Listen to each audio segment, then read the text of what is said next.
నేను మిమ్మల్ని కోరేది, ప్రజలు మనకు అధికారం ఇచ్చారు. అధికారం ఇచ్చింది ప్రతీకారాన్ని తీర్చుకోవడానికి కాదు. మళ్ళీ చెప్తున్నా, ఎమ్మెల్యేలు అవుతాను మనకు అనిపిస్తుంది.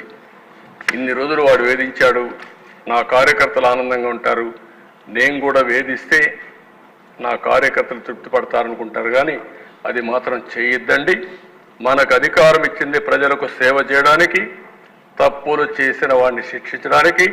శిక్షించే బాధ్యత ప్రభుత్వాన్ని, సేవ చేసే అవకాశం బాధ్యత మీదిగా తీసుకోవాల్సిందిగా మరొక్కసారి కోరుకుంటూ, ఎక్కడా దీన్ని ఉపేక్షించం. ఒకవేళ కానీ మన వాళ్ళు తప్పు చేసినా ఏమనుకోవద్దని మొన్నైతే పవన్ కళ్యాణ్ గారు చాలా స్పష్టంగా లేసిలేసి పార్టీ మీటింగ్లు చెప్పారు. ఇక్కడ కూడా మొన్న కూడా చెప్పారు. నేను మనస్ఫూర్తిగా అభినందిస్తున్నా. ఆన్ రికార్డ్, ఒకవేళ అలాంటి తప్పు జరిగితే నేను చేసినా మొదట నా మీద యాక్షన్ తీసుకోమని చెప్పిన వ్యక్తి పవన్ కళ్యాణ్ గారు. అది ఆయన యొక్క సిన్సియారిటీ. కాబట్టి మన మీద ఈరోజు అపోజిషన్ లేదు కాబట్టి మనం ఏదో మాట్లాడుకుంటే ఎవరు రేజ్ చేయలేదు అనుకుంటున్నాం. కానీ మనం చేసే ప్రతి పని 5 కోట్ల మంది అనుక్షణం నిరీక్షణ చేస్తున్నారు, వాచ్ చేస్తున్నారు.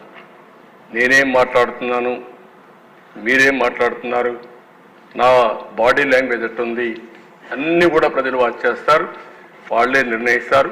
దయచేసి మీరు గుర్తుపెట్టుకోవాలి, మనం జవాబుదారీతనం ఈ హౌస్ 5 కోట్ల ప్రజలకి.